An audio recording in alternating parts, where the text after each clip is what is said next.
Hello दोस्तों। तो आज हमारी भारतीय राष्ट्रीय आंदोलन की अगली क्लास है। इसके पहले वाली क्लास में हमने रॉलेट एक्ट के बारे में पढ़ा था, ठीक है, कि कानून क्यों लाया गया, ठीक है, और इसके पीछे उनका मोटिव क्या था, इसको लाने के पीछे उनका उद्देश्य क्या था, ठीक है। उद्देश्य के बारे में हमने पढ़ा था कि भारत में क्रांतिकारी गतिविधियों को रोकने के प्रयास में इस कानून को यहाँ पर लागू किया गया था। और जब गांधी जी इसका विरोध करते हैं, लगभग 6 अप्रैल की बात होती है, ये 6 अप्रैल 1919 को जब विरोध में देशव्यापी हड़ताल की जाती है, ठीक है, सत्याग्रह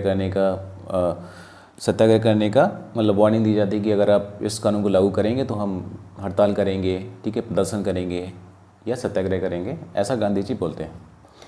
तो जब अनाउंस की जाती है तो धीमे धीमे देश के अनेक भागों में विरोध प्रदर्शन होते हैं इस कानून के खिलाफ, ठीक है, रॉलेट एक्ट के खिलाफ। तो इसमें एक डेट आती है 9 अप्रैल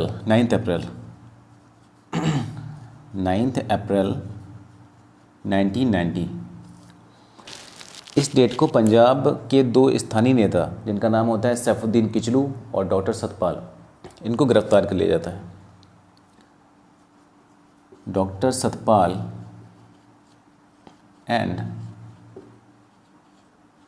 सैफुद्दीन किचलू, इन 2 नेताओं को गिरफ्तार कर लिया जाता है, ठीक है। उसके बाद इनकी गिरफ्तारी के विरोध में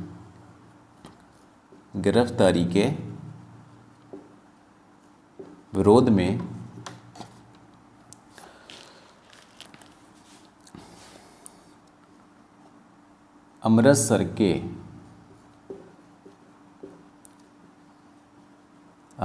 के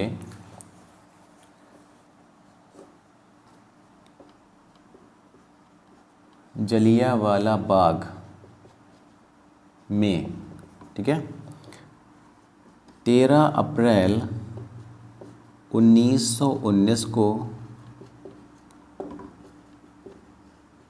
बैसाखी के दिन एक विशाल सभा का आयोजन किया जाता है, ठीक है। तो इन 2 नेताओं की गिरफ्तारी के विरोध में अमृतसर के जलियांवाला बाग में 13 अप्रैल 1919 को बैसाखी के दिन एक विशाल सभा का आयोजन किया जाता है, ठीक है।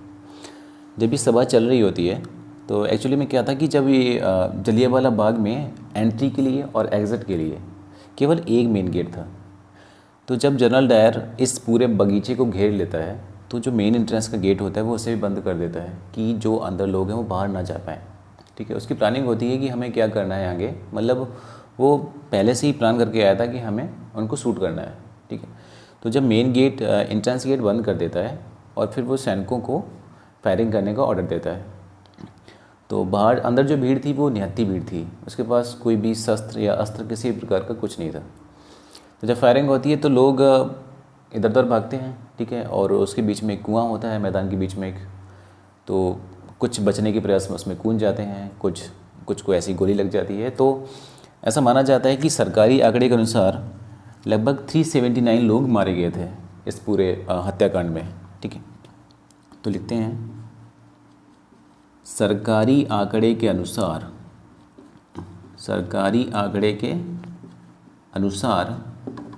लगभग 379 लोग मारे गए थे, ठीक है। लेकिन जैसे ही कांग्रेस ने अपनी रिपोर्ट में बाद में बताया था कि लगभग 1000 प्लस लोग मारे गए थे, सरकार ने हमसे जो रियल डाटा था वो छुपाया था डेथ का, ठीक है। अच्छा, ये फायरिंग करने का ऑर्डर किसने दिया था? तो आप लिखेंगे यहाँ पे कि गोली चलाने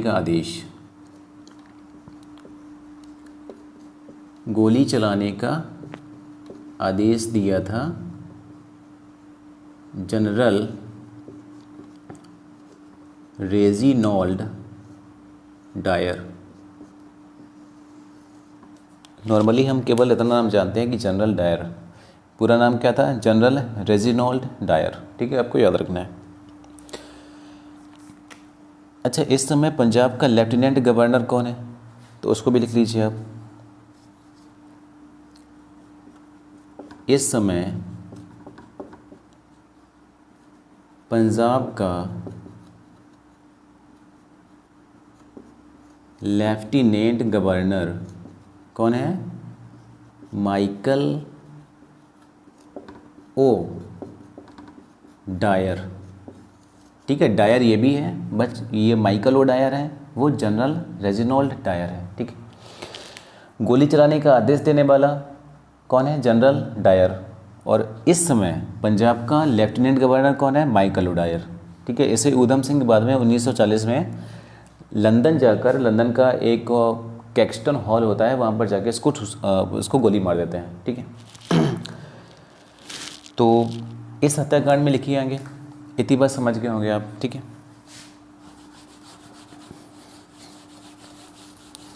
जब ये हत्याकांड हो जाता है तो इसके विरोध में, इस हत्याकांड के विरोध में भारत के कुछ प्रसिद्ध व्यक्ति अपनी उपाधियों का, जो ब्रिटिश सरकार के द्वारा दी गई थी उन्हें, उसका त्याग कर देते हैं। जिसमें पहला नाम आता है, आप लिखेंगे कि इस हत्याकांड के विरोध में, इस हत्याकांड के विरोध में रविंद्रनाथ टैगोर ने नाइटहुड की उपाधि त्याग दी। ठीक है, महात्मा गांधी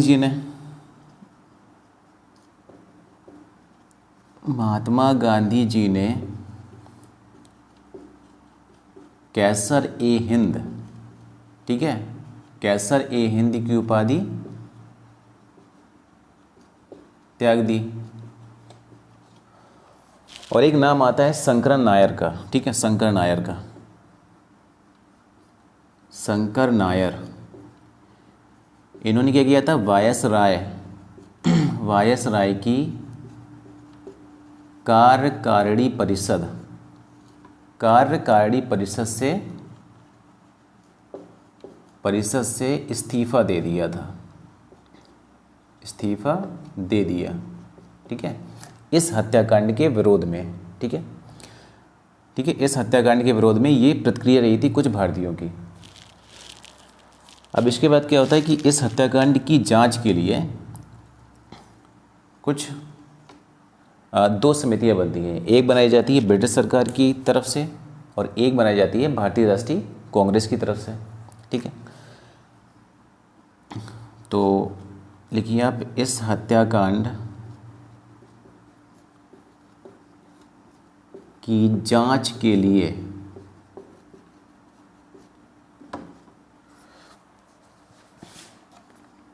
दो समितियां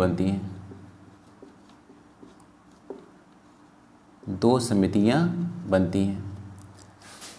एक बनाएगी कांग्रेस, ठीक है, एक बनेगी कांग्रेस के द्वारा और एक बनाएगी ब्रिटिश सरकार। इसका नाम होता है हंटर आयोग। ब्रिटिश सरकार जांच के लिए जिसे नियुक्त करती है उस समिति का नाम क्या होता है? हंटर आयोग। कांग्रेस जो समिति बनाती है तो उसके अध्यक्ष होते हैं, कांग्रेस की जो समिति होती है, आई थिंक इसका नाम होता है तहकीकात समिति। ठीक है, तो तहकीकात समिति के जो अध्यक्ष होते हैं, मुझे कंफर्म नहीं है, ऐसा मन में रिकॉल हो रहा है कि कांग्रेस की जो समिति होती है उसका नाम तहकीकात समिति होता है। आप लोग एक बार चेक कर सकते हैं।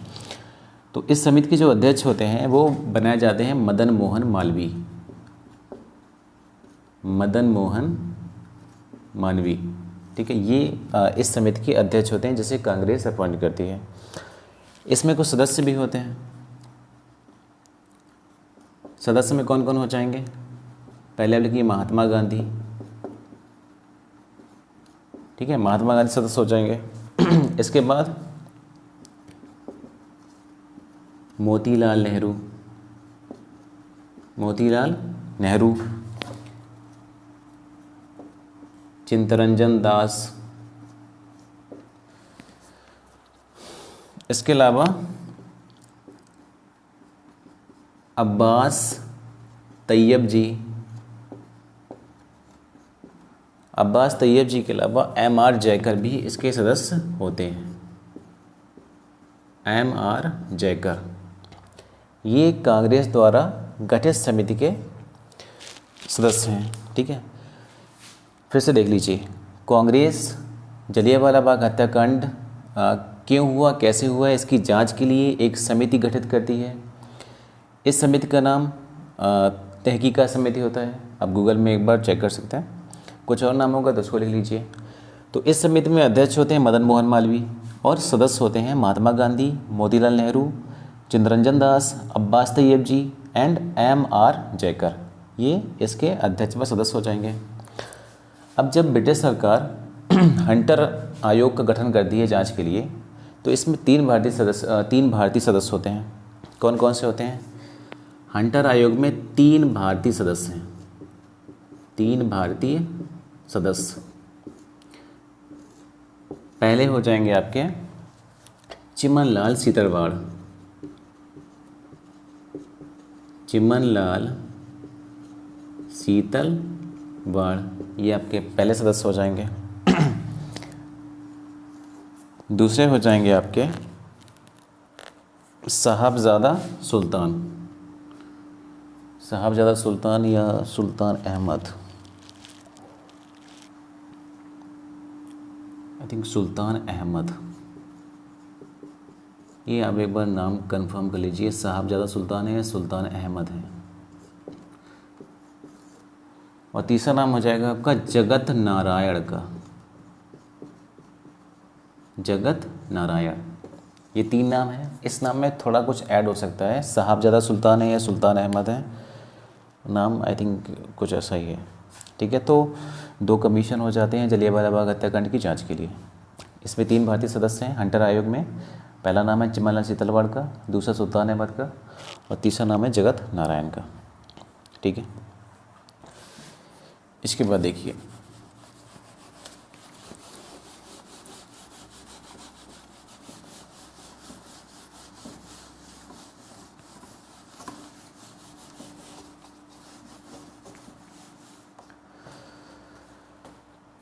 तो जो उस समय पंजाब का लेफ्टिनेंट गवर्नर था, जिसका नाम बताया था मैंने भी, माइकल ओडायर। ठीक है, तो जो माइकल ओडायर होता है, माइकल ओ डायर, इसको ऊधम सिंह, ठीक है, इसकी हत्या 1940 में ऊधम सिंह के द्वारा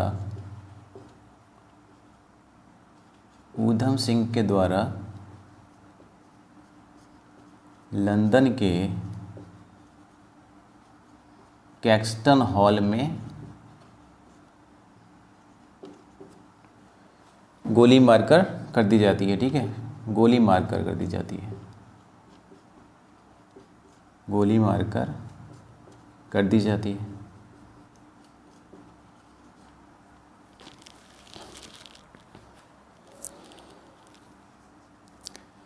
और इसकी हत्या के कारण, ठीक है, इसकी हत्या के अपराध में लिखिए,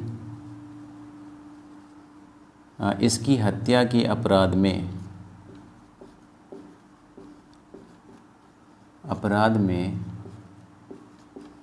31 जुलाई 1940 को,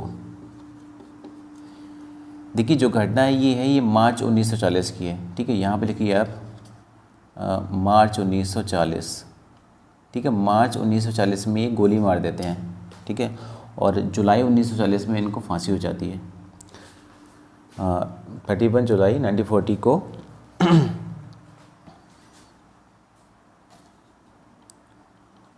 लंदन की पेंटोन विलेज जेल, लंदन की पेंटोन विले जेल में इनको फांसी दे दी जाती है, फांसी दे दी जाती है। तो यहाँ से हमारा जलियांवाला बाग हत्याकांड संबंधित जो टॉपिक था वो ख़त्म हो जाता है। इसमें आपका इतना ही है। इसके बाद में जनरल डायर से जब हंटर आयोग अपनी जो रिपोर्ट होता है वो जब प्रदर्शित करता है या बताता है, तो उसमें ऐसा लिखता है कि जो जनरल डायर था जिसने गोली चलाने का आदेश दिया था, तो उसके पक्ष में ही रिपोर्ट आती है कि उन्होंने मतलब डायर ने जो भी किया वो उस समय की स्थिति के हिसाब से तर्कसंगत था, मतलब उचित था। ठीक है, भीड़ को काबू करने के लिए उसे फायर करना पड़ा। ठीक है, उसने अपने कर्तव्य को ही सही समझा, मतलब उसके पक्ष में ही रिपोर्ट आई थी और उसको कुछ खास ज़्यादा दंड भी नहीं मिला, केवल उसे उसकी जॉब से बर्खास्त कर दिया गया था और बाद में वापस चला जाता है ब्रिटेन, वहाँ पर उसे सम्मान दिया जाता है। ठीक है, उसे लगभग 2600 पाउंड की राशि दी जाती है इनाम में। ठीक है, तो मतलब कुछ खास उसके ऊपर एक्शन नहीं लिया गया और सम्मान अलग से मिला उसको। ठीक है, तो इसके बाद जो हमारा टॉपिक आता है वो आता है 1919 हमारा कंप्लीट हो जाता है। 1920 में आता है आपका खिलाफत आंदोलन। ठीक है, खिलाफत आंदोलन।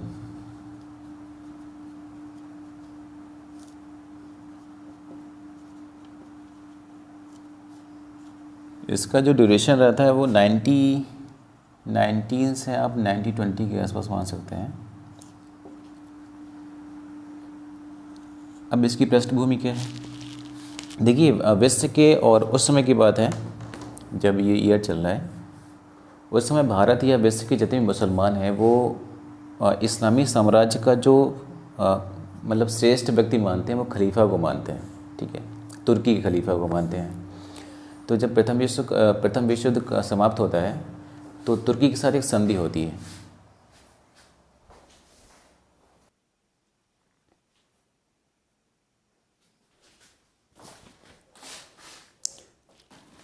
तो प्रथम विश्व युद्ध के बाद जब प्रथम विश्व जब ख़त्म होता है 1918 में, तो एक संधि होती है तुर्की के साथ। मित्र राष्ट्र जो होते हैं वो करते हैं। मित्र राष्ट्रों में आपके ब्रिटेन, फ्रांस, ठीक है, जापान, अमेरिका, ये सभी देश आते थे उस समय।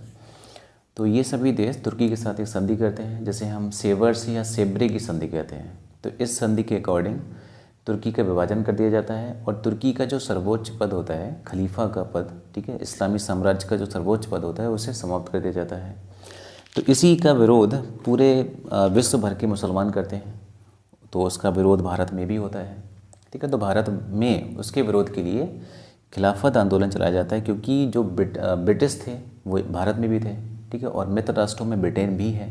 ठीक है, तो क्या बोलते हैं इसको, अंग्रेज़ों का विरोध करने के लिए या ब्रिटेन का विरोध करने के लिए यहाँ पर खिलाफत आंदोलन चलाया जाता है। ठीक है, तो इसमें आप लिखिए कि विश्व और भारत के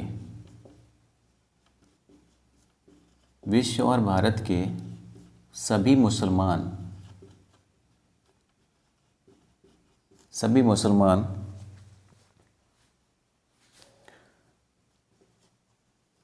तुर्की के सुल्तान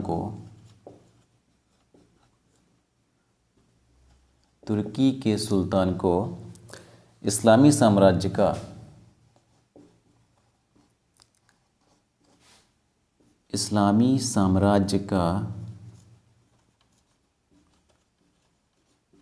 खलीफा मानते थे। ठीक है, सर्वोच्च पद।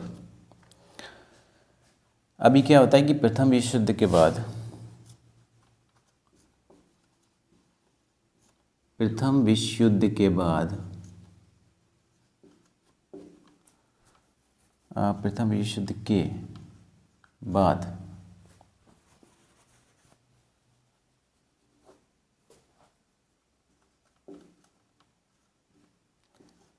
मित्र राष्ट्रों व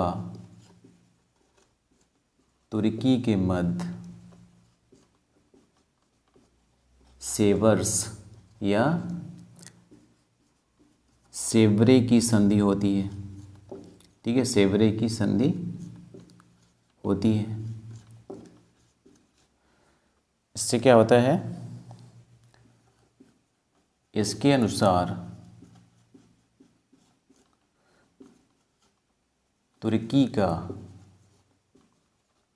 विभाजन कर दिया जाता है, कर दिया जाता है तथा खलीफा के पद को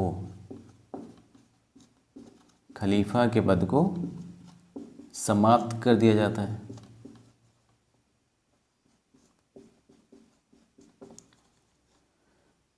ठीक है, खलीफा को समाप्त कर दिया जाता है। ठीक है, तो क्या होता है कि इसी के विरोध में 1919 1920 के बीच में ये आंदोलन सक्रिय होता है भारत में। तो 1919 में खिलाफत कमेटी का गठन होता है भारत में। खिलाफत कमेटी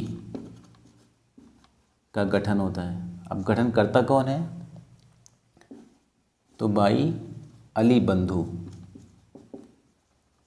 अली ब्रदर्स के द्वारा या अली बंधुओं के द्वारा ये कमेटी गठन होता है। अली बंधु कौन है, तो आपको दो नाम याद रखने हैं, मोहम्मद अली व शौकत अली का। मोहम्मद अली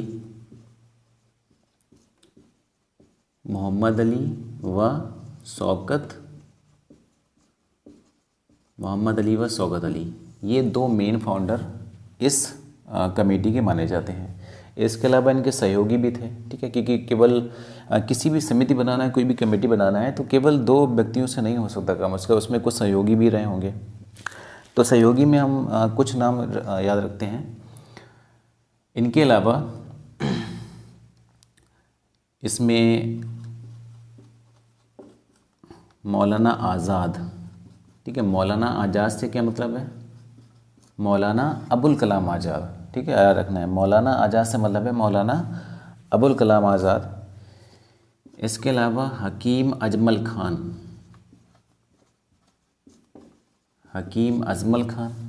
ठीक है, तथा हसरत मोहानी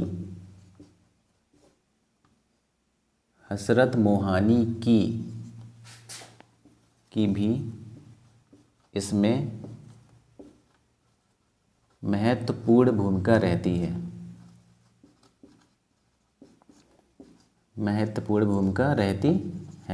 ठीक है, अब देखिए नवंबर 1919 में क्या होता है,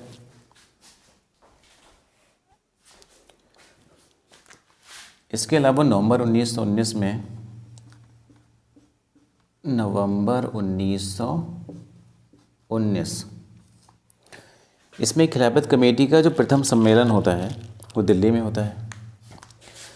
तो लिखेंगे इसमें आप खिलाफत कमेटी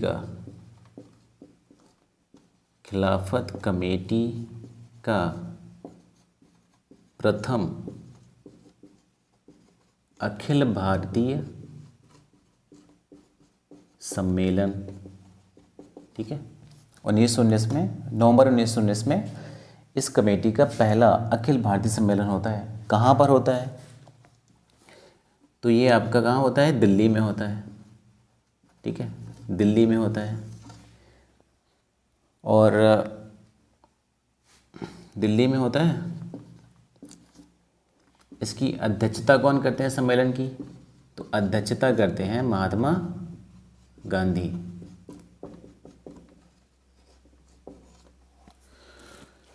ठीक है, तो ये आपका क्लियर हो जाएगा। तो आपका खिलाफत आंदोलन में आपका इतना है। और इसके बाद 1924 सन आते आते ये आंदोलन जो है अपने आप समाप्त हो जाएगा। अब क्यों हो जाएगा उसका पॉइंट लिख लीजिए।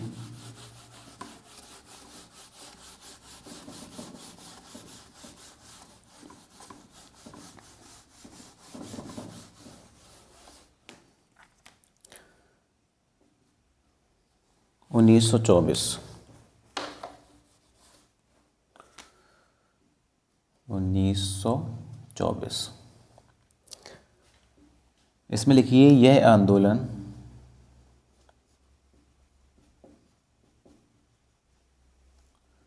स्वतः समाप्त हो जाता है।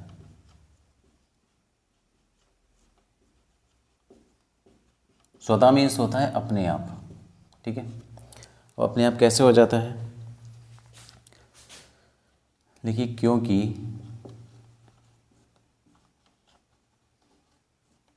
तुर्की